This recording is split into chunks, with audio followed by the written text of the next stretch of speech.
মৃত ব্যক্তিটা যদি গুনাহগার হয়, চিৎকার দিয়া বলবেন আমারে নিও না,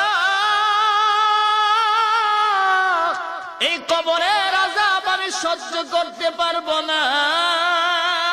গুনাহগার হইলে চিৎকার দিবে আমারে নিও না, এই কবরে 99টা সাপ আমার জন্য অপেক্ষা করতে আছে। কিন্তু আমার আপনার এই কান্না কেউ শুনবে না। আমার এই দেহটারে যখন মসজিদের গাড়িতে উঠাইয়া দিবেন, কিছু মানুষ গিয়া আমার বিবির কাছে বলবেন, শেষবারের মতো বলছি, তার উপর দাবি থাকলে ছাইরা দাও। আমার মার কাছে গিয়ে বললে আমার মা চিৎকার দিয়ে বলবেন, শেষবারের মতো একবার দেখা,